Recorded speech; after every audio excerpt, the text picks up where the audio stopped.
Всем привет! Вы на канале о вязании крючком. Меня зовут Виктория. Сегодня хочу поделиться с вами мастер-классом по созданию универсальной сумочки из джута. Данную модель можно использовать в нескольких вариантах с помощью плечевого ремня в виде вместительной кроссбоди. Также можно смоделировать форму боковинок и использовать в виде более компактного варианта в качестве клатча. А при необходимости можно также применить в виде сумочки на пояс. Инструменты и материалы, необходимые для вязания. Двухниточный джутовый шпагат, толщина нити 2 мм, плотность 1100 текс. Вязать будем нитью в 2 сложения, понадобится около 400 метров. Также можно использовать хлопковый или полиэфирный шнур толщиной 3 мм, понадобится около 200 метров. Для вязания необходим основной крючок номер 5-6, вспомогательный крючок меньшего размера номер 3-4.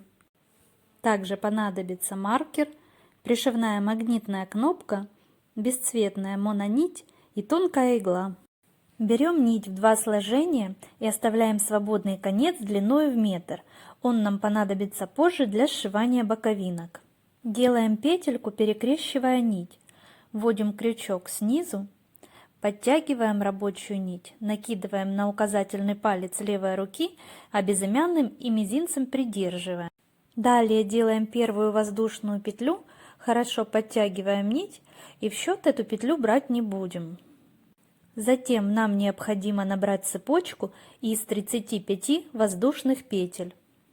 Стараемся петли делать одинакового размера.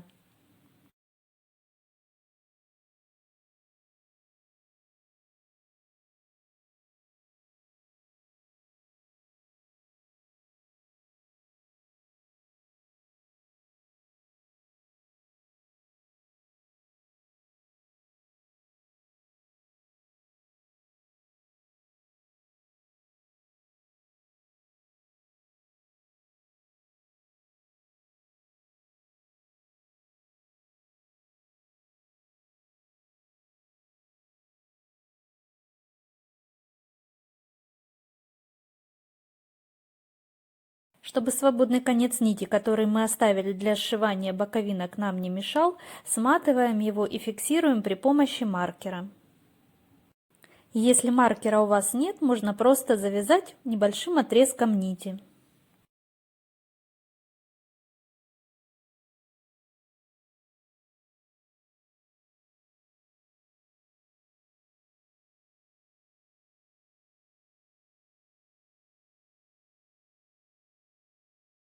Далее расправляем цепочку и приступаем к вязанию первого ряда.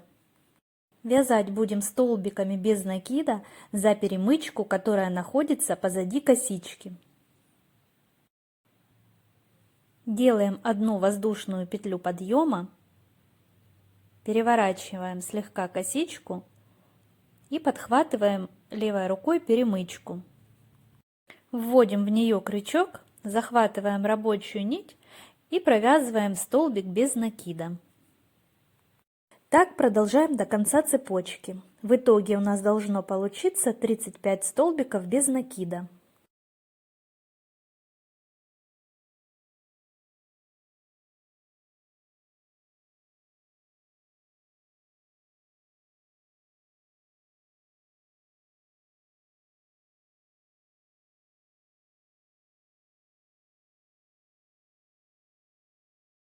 Периодически расправляем и продолжаем вязать далее до конца цепочки.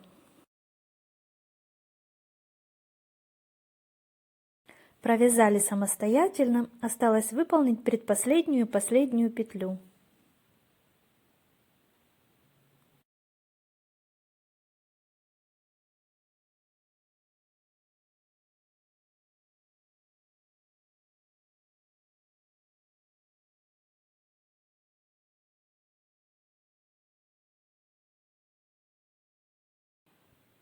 Теперь необходимо немного потянуть и расправить вязание.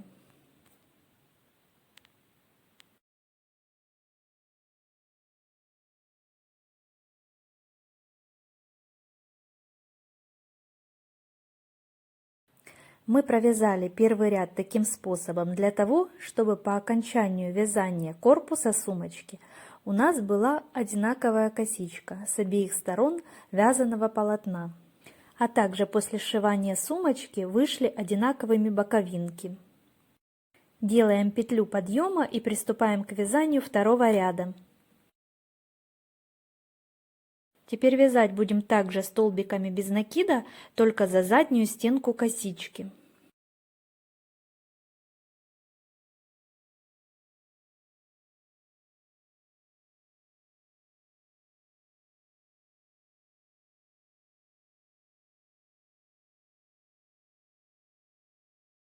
Начинаем вязание со второй петли от крючка. Вводим крючок в центр косички, захватываем нить и вытягиваем петлю до уровня петли на крючке. А после провязывания обязательно подтягиваем нить. Это мы делаем для того, чтобы столбики были одинаковой высоты с минимальными просветами между ними.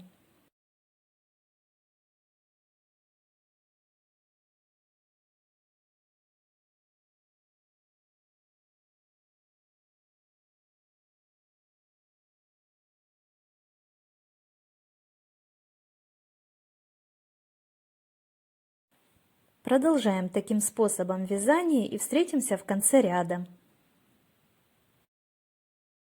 Довязали самостоятельно, теперь необходимо провязать предпоследнюю и последнюю петлю второго ряда.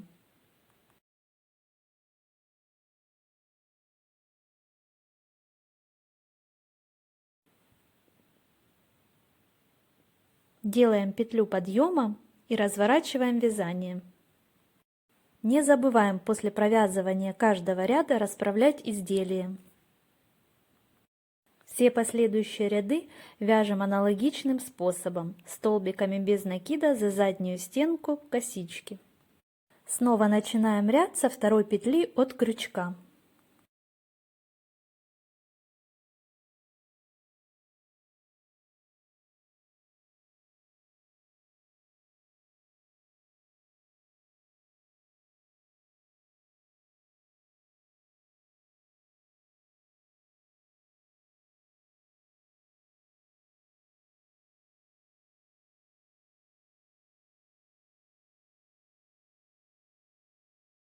При провязывании последней петли каждого ряда будьте внимательны, чтобы не пропустить ее, так как петля подъема слегка прикрывает ее. Далее продолжим вязание самостоятельно, абсолютно аналогичным способом за заднюю стенку косички столбиками без накида. Мы уже провязали 3 ряда, еще необходимо провязать 29. Таким образом, для создания корпуса сумочки общее количество рядов должно получиться 32. Теперь хочу обратить ваше внимание, где у нас лицевая, а где изнаночная сторона. На данный момент полотно расположено лицевой стороной вверх. Как же это определить? С лицевой стороны первый и второй, а также последний и предпоследний провязанные ряды образуют бугорок. С изнаночной стороны эти же ряды образуют углубление.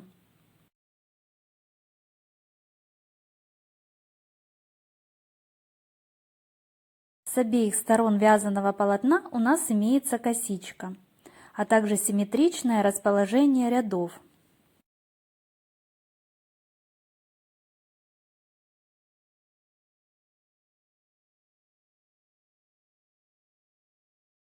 Благодаря этим особенностям мы сможем сформировать одинаковые боковинки сумочки.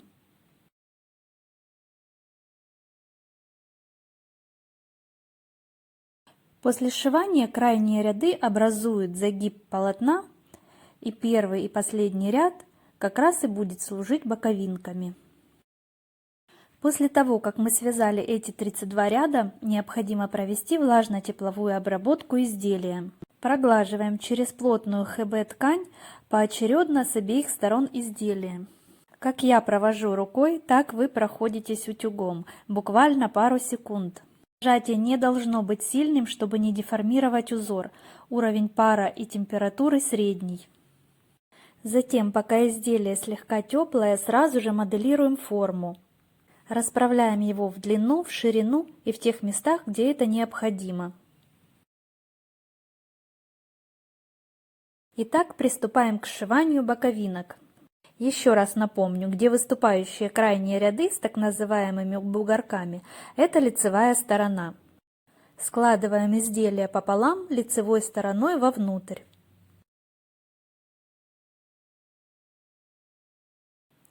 Расправляем, чтобы ровно располагались края.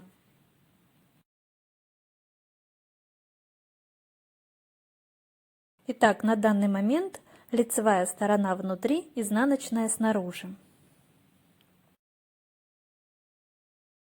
Начинаем формировать боковинки. Первую будем захватывать петлю подъема. Подтягиваем хорошо петлю, находящуюся на крючке. Вводим крючок под петлю подъема. Захватываем нить и протягиваем сквозь 2 петли.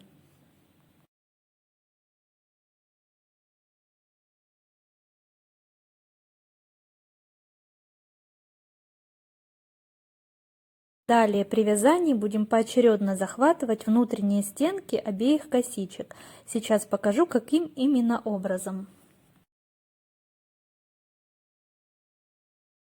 Вводим крючок в центр первой косички и под первую полупетлю второй косички. Захватываем рабочую нить и протягиваем сквозь эти петли. Далее получившуюся петлю сквозь первоначальную петлю на крючке. Надеюсь, не запутала вас. Повторяем эти же действия еще раз. В центр косички, под первую полупетлю косички. Захватили нить, протянули сквозь 2 петли и петлю сквозь петлю.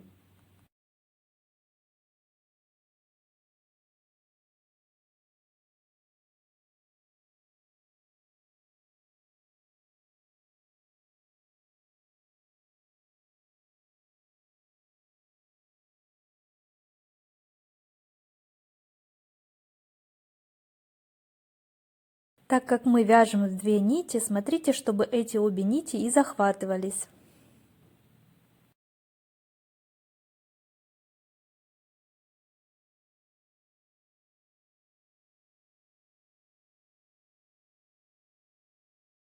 Далее продолжим самостоятельно. Заканчиваем формирование первой боковинки.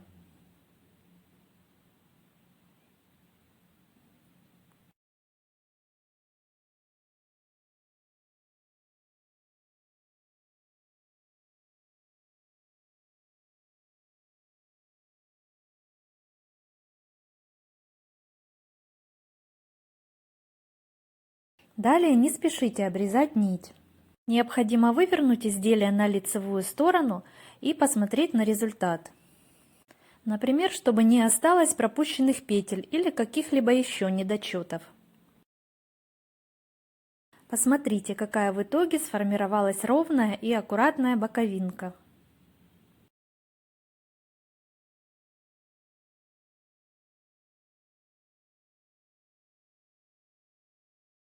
Выворачиваем снова на изнаночную сторону и продолжаем сшивать вторую часть.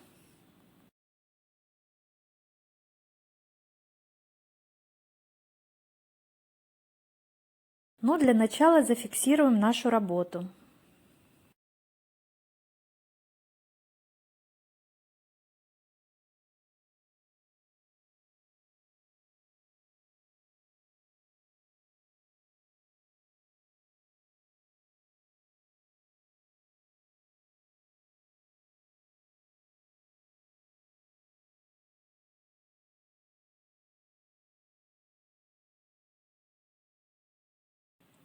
Делаем узелок и чуть позже покажу, как спрятать концы нити.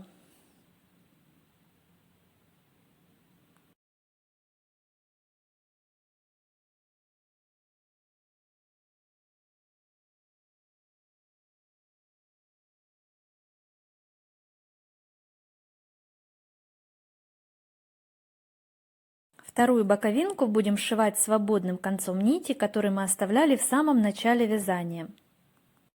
Достаем немного нить для первой петли.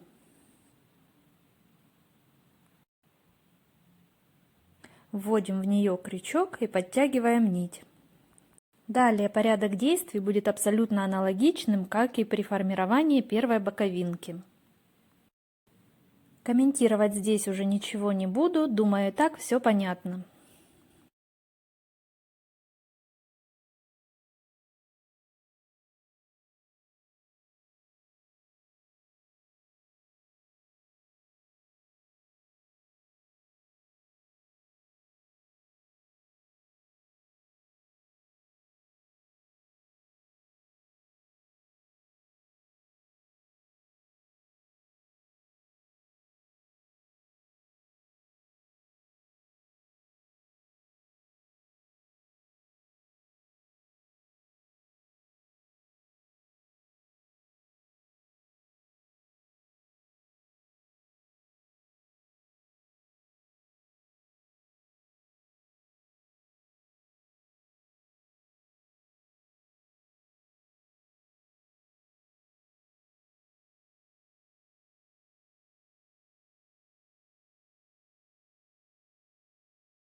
Теперь нам необходимо спрятать концы нити.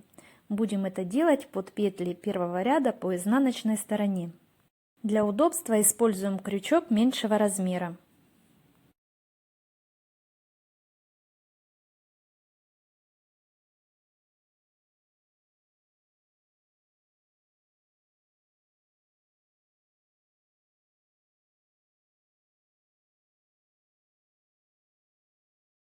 Чтобы в процессе эксплуатации сумочки нить не извлекалась, рекомендую ее дополнительно зафиксировать. Это можно сделать либо нитью в тон шпагата, либо бесцветной мононитью. С помощью нити и иголки просто сделать аккуратно несколько стежков. Я вывернула сумочку на лицевую сторону. Покажу еще раз, какие получились боковинки с обеих сторон. Их преимущество еще в том, что они позволяют немного моделировать объем сумочки.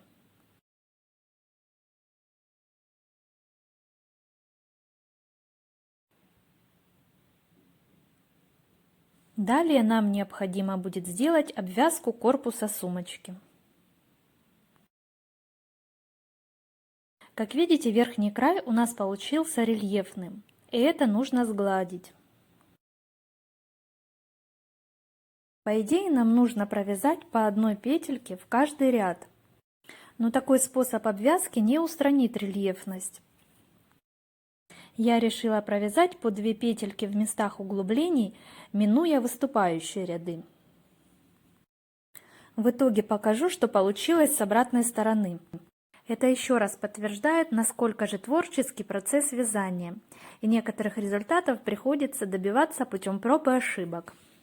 С этой стороны, как и собиралась, я провязала по 2 петельки через одну петлю. В итоге обвязка идет волной. Даже слегка растянув сумочку, эта проблема не устраняется. С левой стороны ситуация выглядит гораздо лучше и ровнее. Здесь я вязала следующим способом. Придавала вязание одного столбика с 2 столбиками через одну петлю. Далее наглядно покажу, как именно это сделать.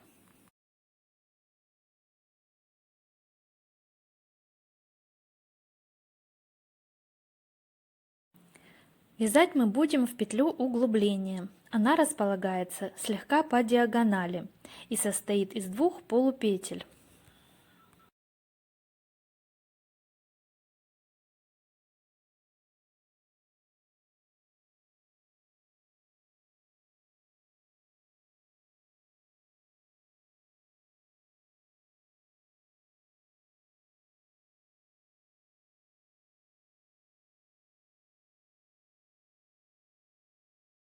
Начинаем обвязку со стороны боковинки.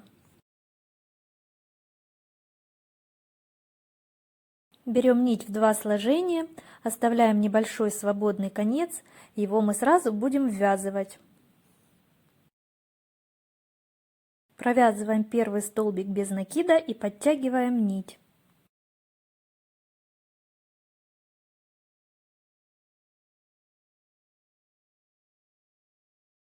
В следующую диагональную петельку будем вязать 2 столбика без накида.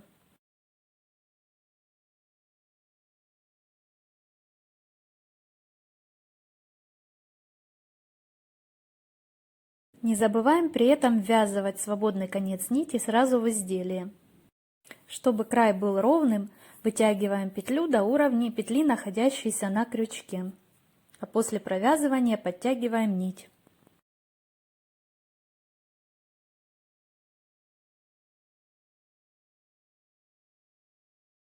Следующую петельку, расположенную по диагонали, провязываем 1 столбик без накида.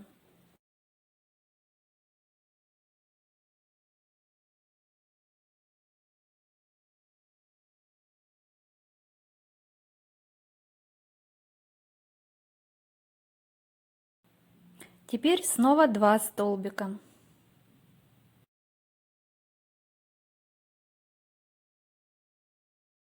Как видите, плохо подтянула предыдущую петлю на крючке, она большего размера, исправляю.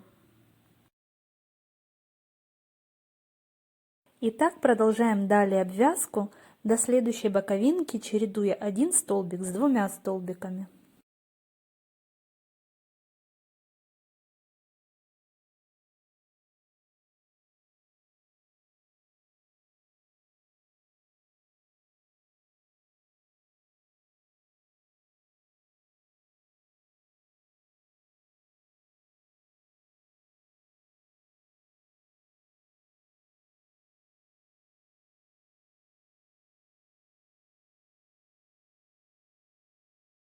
Продолжим далее самостоятельно. Довязали до боковинки, как видите, все получилось ровно и аккуратно. Здесь мы провязали 2 столбика. Далее необходимо провязать 1 столбик, точно так, как и в самом начале обвязки.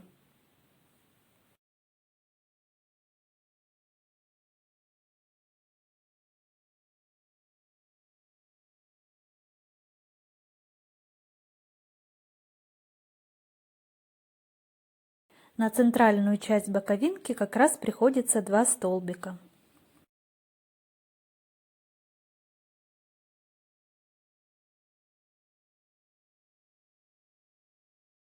Здесь вяжем снова 1.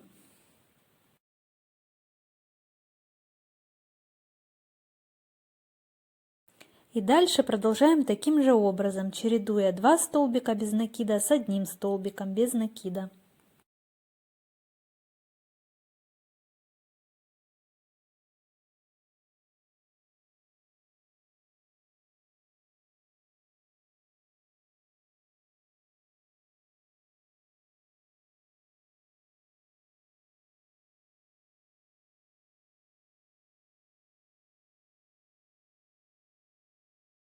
Не забываем хорошо подтягивать петли на крючке.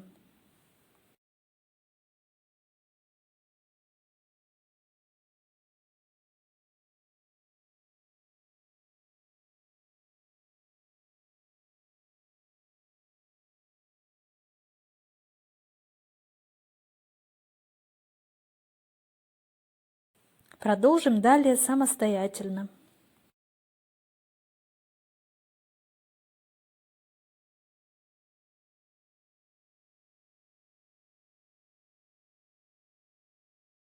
В предпоследнюю петлю перед боковинкой вяжем 2 столбика, в последнюю 1.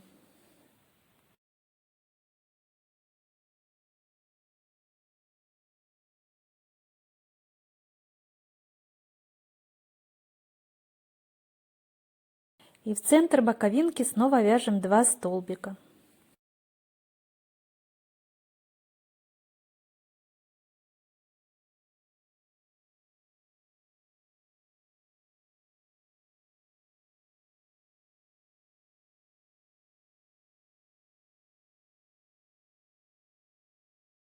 Наша обвязка практически готова. Обрезаем нить, оставляя небольшим свободный конец, и формируем завершающую петлю. Для удобства лучше использовать крючок меньшего размера. Подхватываем обе половинки первой косички обвязки, захватываем нить, протягиваем ее и возвращаем в то место, откуда вышла она из петли.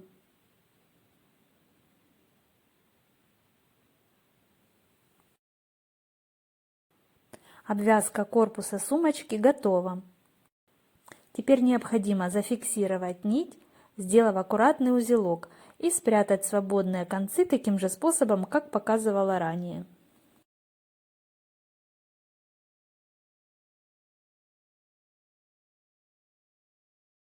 Вяжем клапан сумочки.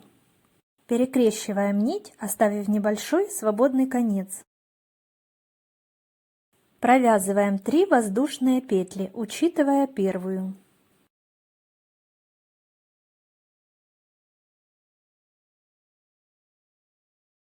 Далее на этих 3 петлях и будем формировать полукруглый клапан сумочки. Вязать будем поворотными рядами. Делаем одну воздушную петлю и во вторую петельку от крючка провязываем столбик без накида. Далее в следующую петлю вяжем еще один столбик без накида.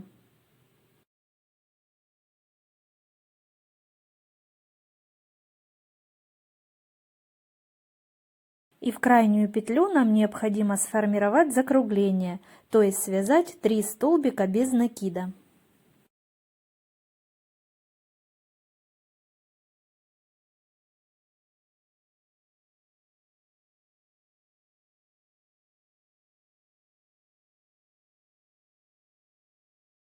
Теперь необходимо хорошо подтянуть свободный конец нити, чтобы закрыть отверстие.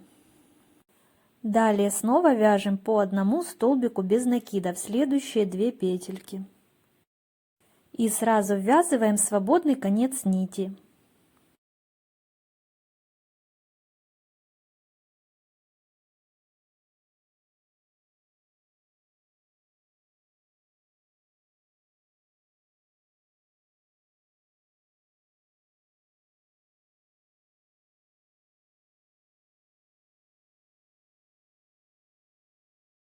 Расправляем, подтягиваем свободный конец нити, и теперь можно обрезать оставшуюся нить.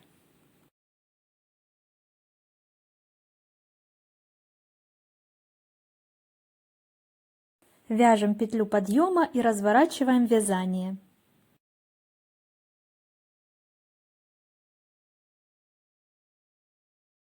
Первые несколько рядов, эти крайние 2 петли с обеих сторон будем провязывать обычными столбиками без накида. На остальных петлях будем выполнять прибавки и формировать полукруг. Итак, петлю подъема мы уже сделали, теперь необходимо во вторую петлю от крючка связать столбик без накида. В следующую петлю тоже вяжем столбик без накида. Далее в следующие 3 петельки необходимо сделать прибавки, то есть провязать по 2 столбика без накида. Одна прибавка,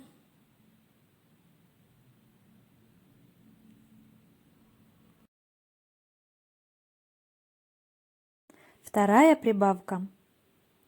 И обратите внимание, чтобы при провязывании столбиков захватывались обе полупетельки косички.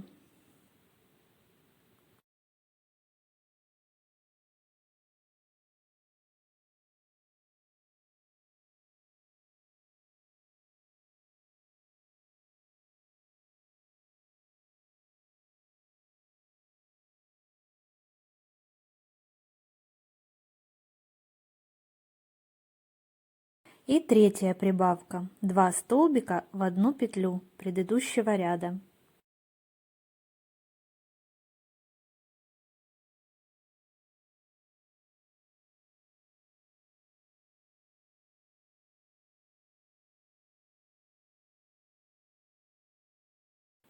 Далее следующие 2 крайние петельки провязываем по одному столбику без накида.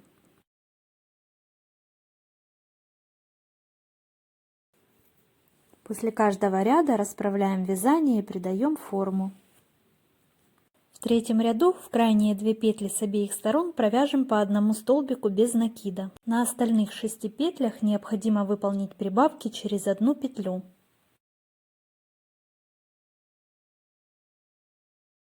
Разворачиваем вязание, делаем одну петлю подъема и во вторую петлю от крючка начинаем вязать столбик без накида.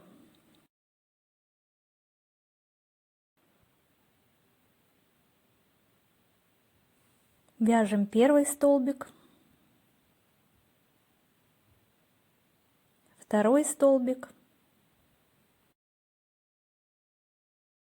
и далее на остальных 6 столбиках предыдущего ряда вяжем один одиночный столбик, в следующую петлю прибавка, то есть 2 столбика без накида. Следим за тем, чтобы захватывались обе полупетли косички.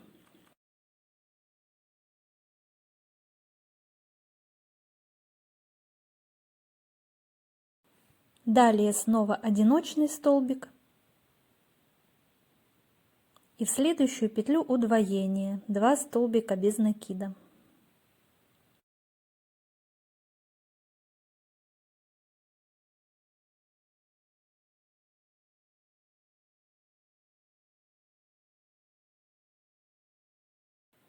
И третий раз провязываем одиночный столбик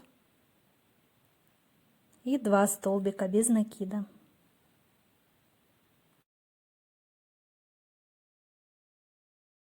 В предпоследнюю и последнюю петлю ряда вяжем по одному столбику без накида.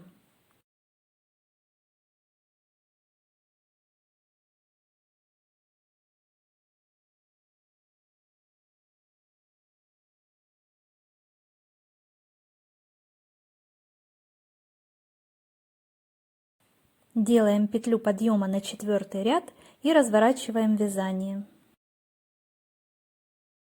Снова в крайние 2 петельки с обеих сторон вяжем по одному столбику без накида.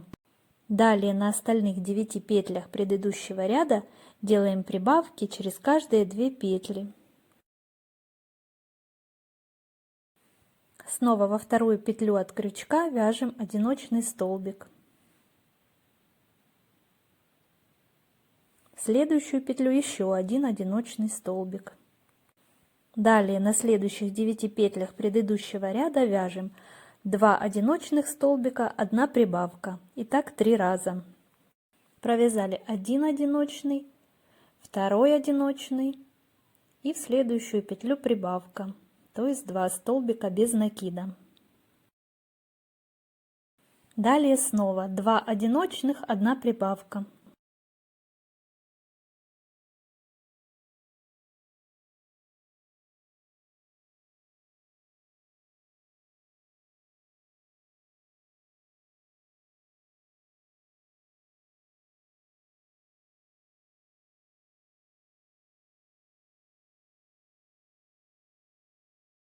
И третий раз 2 одиночных столбика, 1 прибавка.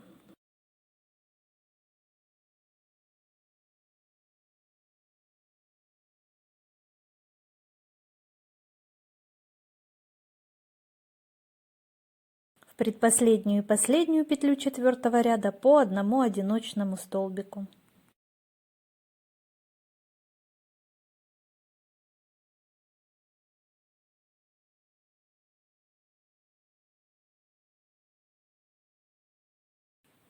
Пятый ряд. Делаем 3 воздушные петли подъема. Они заменят нам столбик с одним накидом, который должен располагаться над первой петлей ряда. Далее в 5-ю петлю от крючка, либо во 2-ю петлю предыдущего ряда вяжем пышный столбик. Делаем накид, вводим крючок в петлю, захватываем нить и вытягиваем до уровня петли на крючке. И повторяем эти действия еще 2 раза. Расправляем, чтобы нить легла ровно, от этого будет зависеть внешний вид пышного столбика. Захватываем нить и протягиваем сквозь все петли с накидами. И далее провязываем 2 оставшиеся петельки на крючке. Обязательно в конце подтягиваем нить. Далее делаем 1 воздушную петлю и в следующую петлю предыдущего ряда вяжем аналогичный пышный столбик.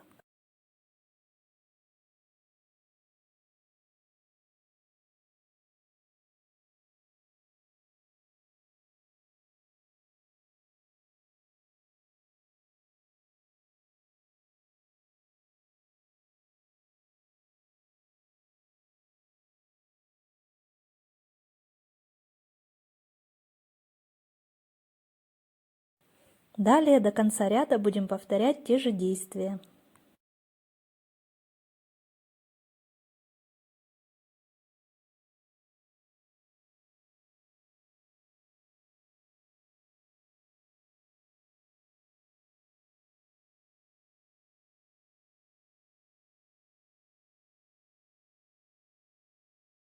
Провяжем самостоятельно и встретимся в конце ряда. Если вы все сделали правильно, у вас должно получиться 14 пышных столбиков. И вязание должно выглядеть аккуратно как с лицевой, так и с изнаночной стороны. Далее делаем 1 воздушную петлю и в последнюю петельку ряда провязываем столбик с одним накидом.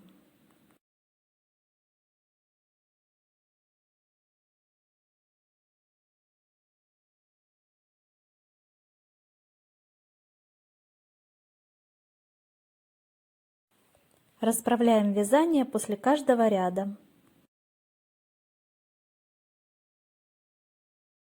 Делаем 1 воздушную петлю подъема для перехода на 6-й ряд.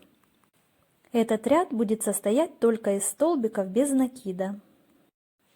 1 столбик без накида будем вязать под арку из воздушной петли предыдущего ряда.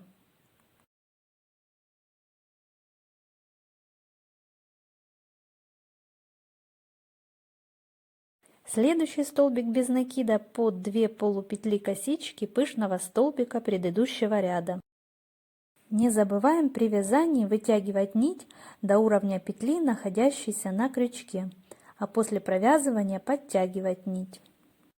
Напомню, что таким образом столбики получаются более ровными, с минимальными просветами между ними.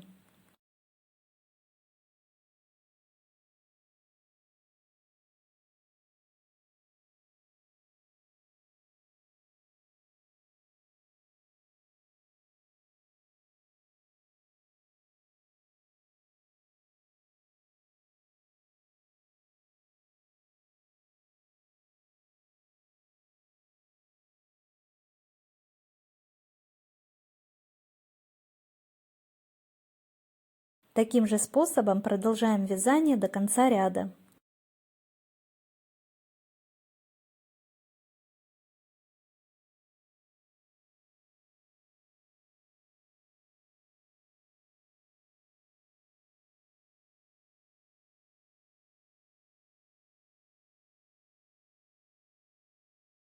Закончили вязание 6-го ряда. Делаем 1 петлю подъема для перехода на 7-й. 7-й ряд тоже будет состоять из столбиков без накида. Единственное, для симметричности узора 8-го ряда нам в 7-м необходимо будет удвоить крайние петли, то есть провязать в них по 2 столбика без накида. Петлю подъема мы уже сделали. Теперь во 2-ю петлю от крючка вяжем 2 столбика без накида. Далее в каждую петлю предыдущего ряда будем вязать по 1 столбику без накида, кроме последней петли. В нее мы тоже сделаем удвоение.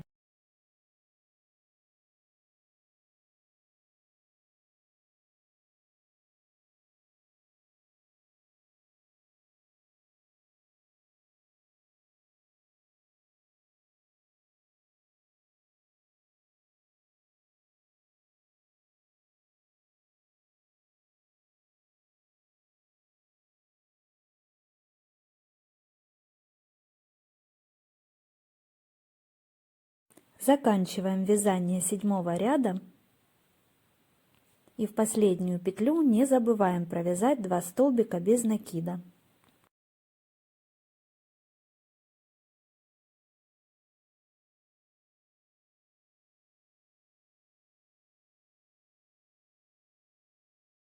Делаем 1 петлю подъема для перехода на 8-й ряд. Затем провязываем еще 2 воздушные петли. И далее в 6-ю петлю от крючка, либо в 3-ю петлю предыдущего ряда провязываем полустолбик с накидом. Для этого делаем накид, вводим крючок, захватываем нить и провязываем все петли на крючке. Далее вяжем 2 воздушные петли. Далее делаем накид, пропускаем 1 петлю предыдущего ряда и в следующую провязываем снова полустолбик с накидом и 2 воздушные петельки. Таким образом, до конца ряда нам необходимо чередовать вязание полустолбика с накидом с 2 воздушными петлями. При этом каждый раз пропускаем 1 петлю в предыдущем ряду.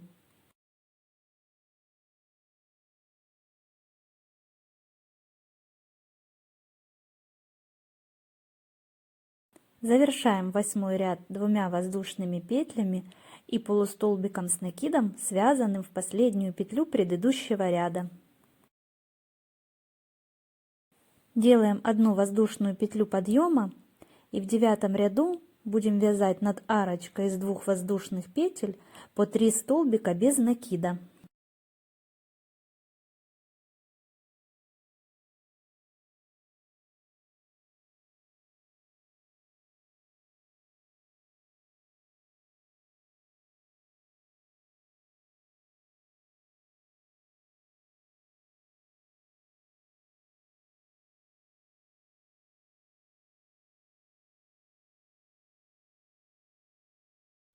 Так продолжаем до конца ряда.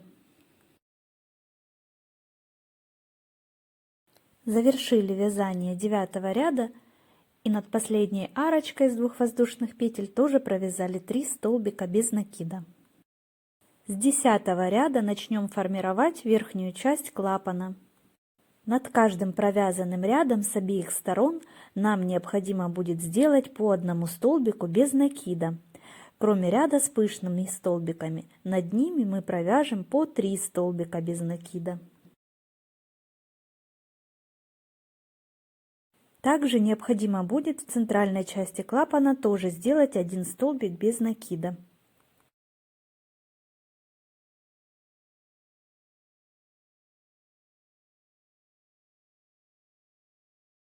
Если все же немного запутала вас, сейчас постараюсь все наглядно показать и думаю, все станет ясно. Итак, делаем 1 петлю подъема и в 9-й крайний ряд провязываем 1 столбик без накида.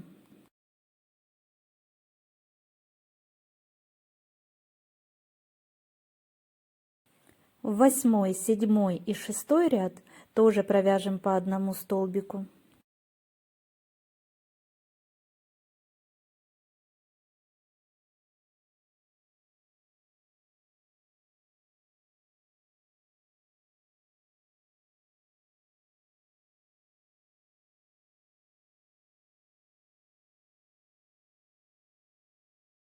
И только над 5-м рядом провязываем 3 столбика без накида.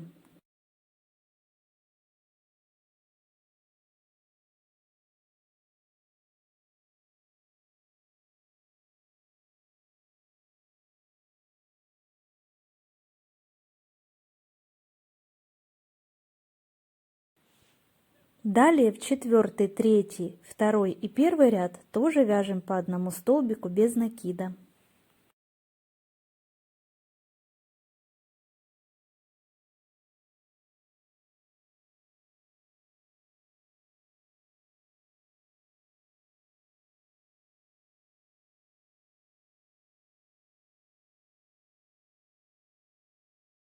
И в центральную часть провязываем 1 столбик.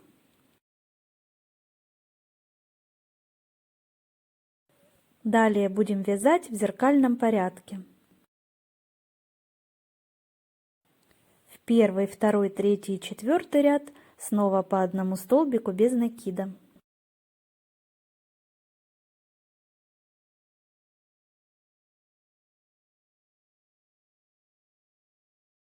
Над пятым рядом с пышными столбиками вяжем 3 столбика без накида.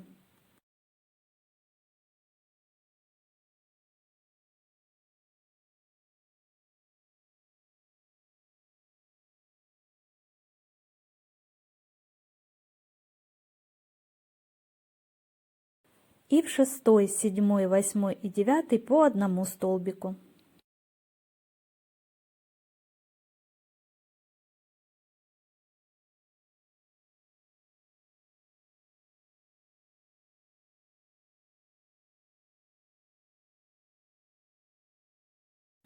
Когда возникают сложности, используем вспомогательный крючок меньшего размера.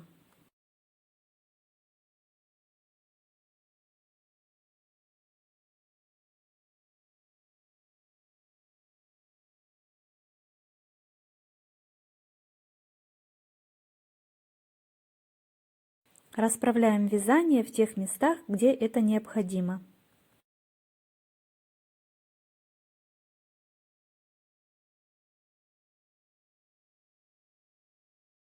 Таким образом, по верхней части клапана у нас всего получилось 23 столбика, что соответствует количеству столбиков, полученных в результате обвязки одной из боковинок корпуса сумочки.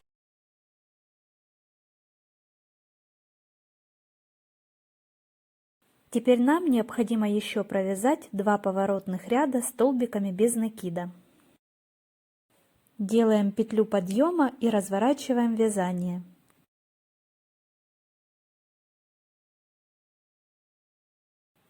Во вторую петлю от крючка вяжем первый столбик.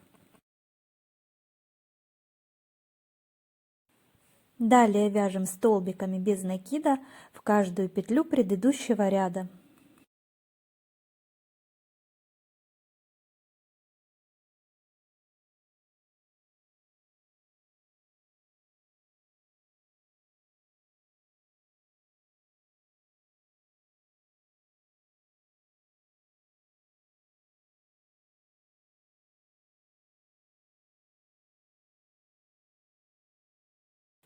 Далее провяжем самостоятельно.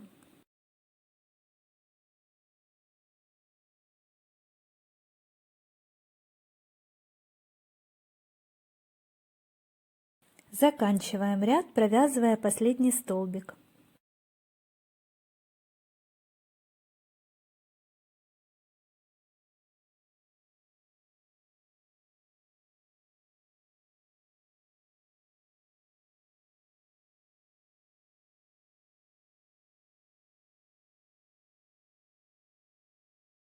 Снова делаем петлю подъема, разворачиваем вязание и таким же образом провязываем еще один ряд столбиками без накида в каждую петлю предыдущего ряда.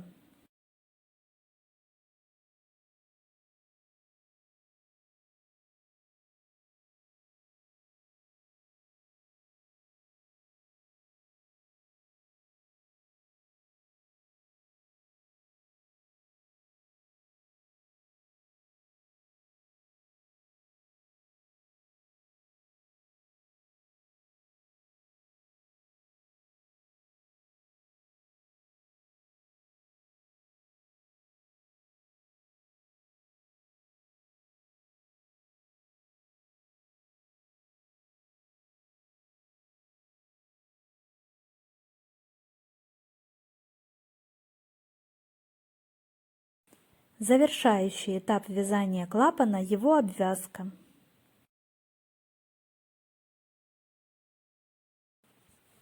Делаем петлю подъема и обратите внимание, что клапан находится лицевой стороной к нам. Обвязку будем делать соединительными петлями. В рядах верхней части клапана вводим крючок под крайние петли, захватываем нить и протягиваем сквозь петлю на крючке.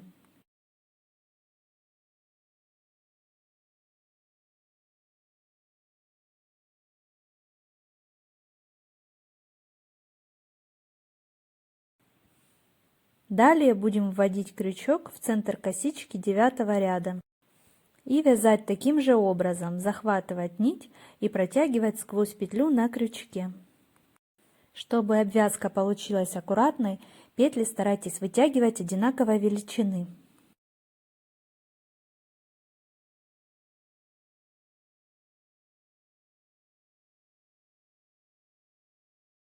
Провязав небольшой отрезок, необходимо расправить вязание и посмотреть, не стягивает ли обвязка край клапана.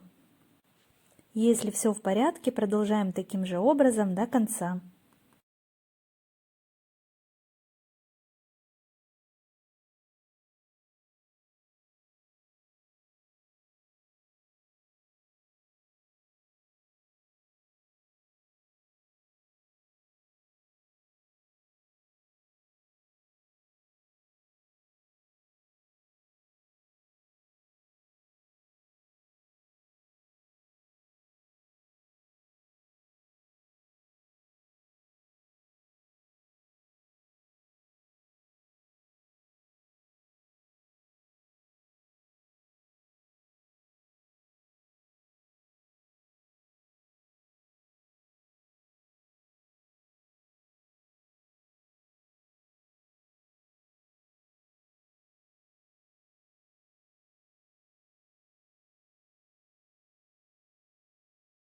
Даже без влажно-тепловой обработки клапан выглядит достаточно ровным. Но перед пришиванием клапана к корпусу лучше это сделать.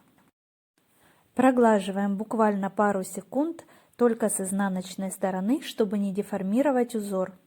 Соблюдаем все те же условия, о которых говорилось ранее. Плотная ХБ ткань, средний уровень пара и температуры.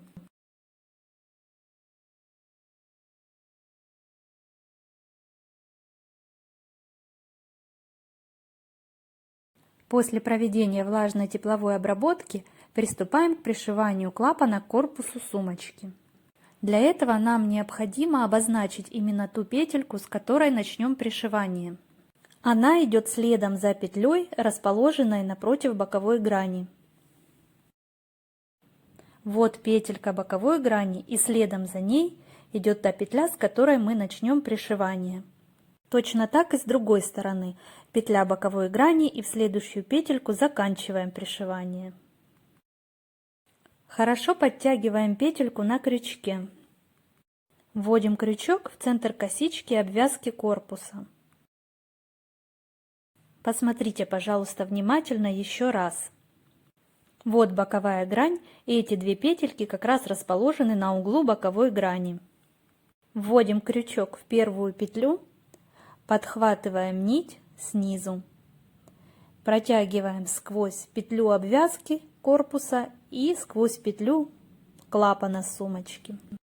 Забыла также отметить, что клапан при этом располагается лицевой стороной вверх.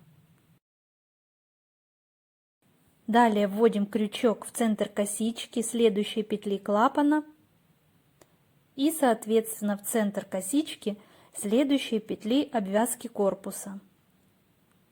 Снова захватываем снизу нить и протягиваем поочередно через все петли. Подтягиваем нить. И таким же образом продолжаем далее.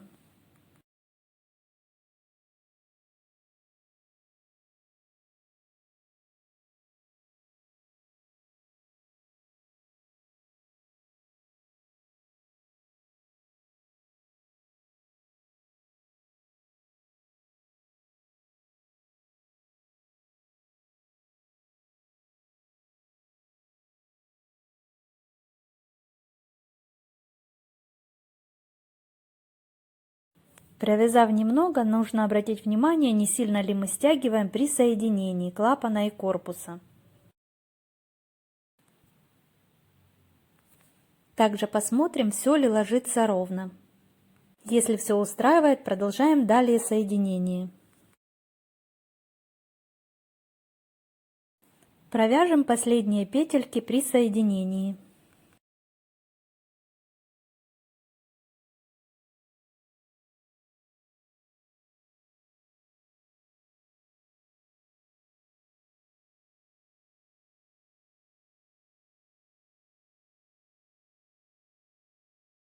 Если вы все сделали правильно, предпоследняя и последняя петля клапана должны совпасть с двумя угловыми петлями боковинки корпуса.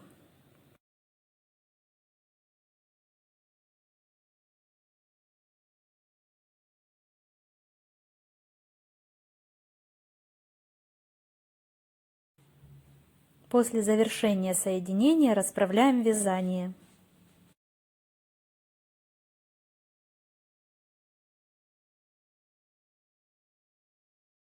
Проверяем еще раз, совпадает ли клапан с боковинками сумочки, все ли ложится ровно и нет ли перекосов.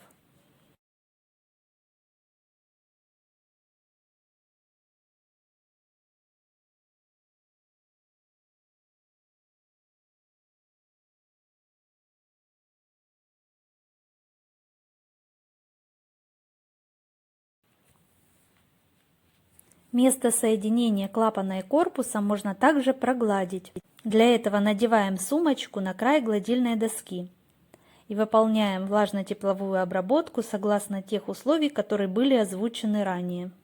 Далее необходимо обрезать нить, зафиксировать ее и спрятать свободные концы под петли с изнаночной стороны.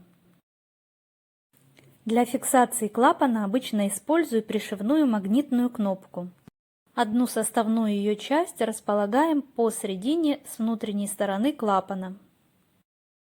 После пришивания примеряем и определяем, где будет располагаться место для пришивания второй составной части на корпусе сумочки.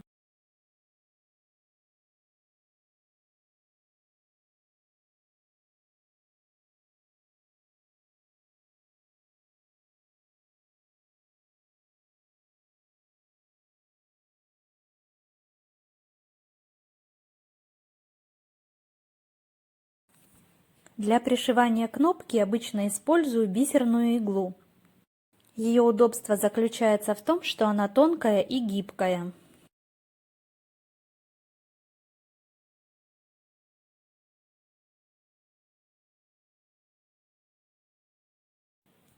Пришиваем кнопку поочередно за каждое ушко. Нить можно проводить от ушка к ушку под петлями. Обычно всегда использую мононить. Она бесцветная и похожа на очень тонкую леску. Если у вас ее нет, можно подобрать нить в тон к джуту. Еще раз хочу отметить, данную сумочку можно использовать как тонкий клатч. И при этом можно моделировать ее боковинки.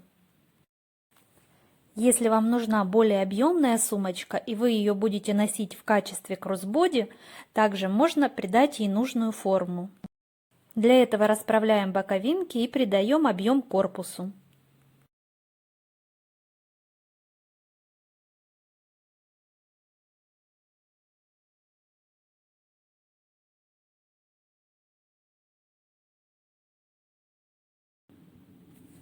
Для ношения в качестве кроссбоди необходимо пришить полукольца на боковые стороны. Можно подобрать более плоские и меньшего размера. Обычно такие полукольца пришиваю с помощью джута за нижний край.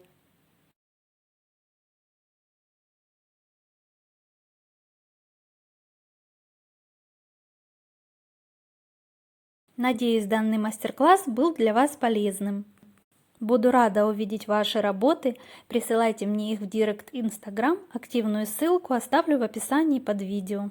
При желании можно еще дополнительно изготовить декор к сумочке в виде такого листика или перышка. Видео есть на канале.